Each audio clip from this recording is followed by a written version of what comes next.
Fluoride used for cavity prevention, how it got started.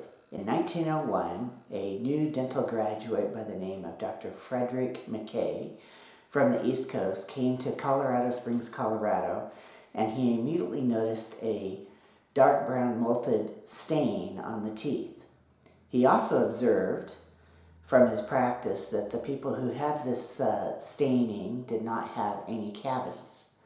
Through investigation primarily done by himself, he determined that 87.5% of the children who lived in Colorado Springs and the surrounding area had the stain, and all of the children that had the stain had lived in the area their entire life. Students at Colorado College who had the stain were raised in the area, and those that did not have the stain were born elsewhere.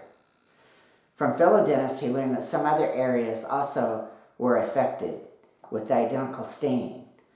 They were Franklin, Virginia, Amarillo, Texas, and areas of Arizona. There were many theories as to what caused the brown stain, including too much pork in the diet, milk from local cows, lack of calcium, and too many freckles. These causes were eliminated by careful analysis of the accumulated information. In the meanwhile, another area was identified with the molted brown stain in Britton, South Dakota by Dr. O.E. Martin. Except this time he reported that before 1898, the town's water supply was from individual surface wells, but now got their water from a deep artesian well. At this point, anyone born before this change had normal enamel, but individuals born shortly after the change had the brown stain. This solidified the belief that it was something in certain water supplies causing the brown stain. In 1925, as further confirmation, the town of Oakley, Idaho, started to use a hot spring for their town's water supply. They immediately started noticing children born after this with the dark brown molted stain. After contacting Dr. McKay, he convinced them to change to a cold spring for their water supply, and the results were as follows. An examination 8 years later showed the absence of molted brown stain in the children born at or about the time the water was changed. There was no change in the molting brown stain already present on the persons who had been raised on the former warm water supply. A similar story unfolded in the Aluminum Company of America, Alcoa for short, town of Bauxite, Alabama. They had drilled 3 deep wells for sanitary purposes, and all of the children born after these wells were dug and the water utilized had the dark brown molted stain. Whereas the town just 4 miles away, who obtained their water from a river, was not affected. When the Bauxite townspeople blamed the company for the problem, their chief chemist, H.V. Churchill, ordered that the water be tested for rarer elements, and it was found that the water supply contained 15 parts per million fluoride.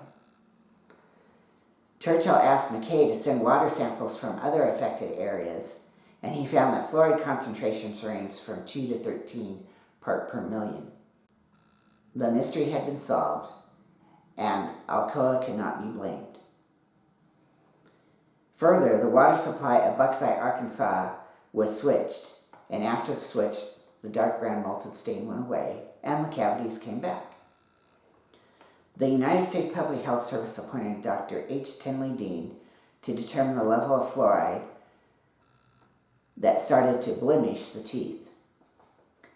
Comparing Colorado Springs and Pueblo, Colorado, with a fluoride concentration in Colorado Springs of 2.6 part per million to a fluoride concentration in Pueblo, Colorado of just 0.57 part per million, along with other towns in the South Carolina, Illinois, and Texas, he determined that 1 part per million fluoride water concentration causes the most mild form of blemishes on the teeth and only in 10% of the people. Grand Rapids, Michigan was the first municipal water supply to be fluoridated at 1 part per million in 1945. In 1960, the children that had grown up using the fluoridated water supply had 50% less cavities. And now you know that fluoride works. If you've enjoyed this video and you've learned something, please like, share, or subscribe.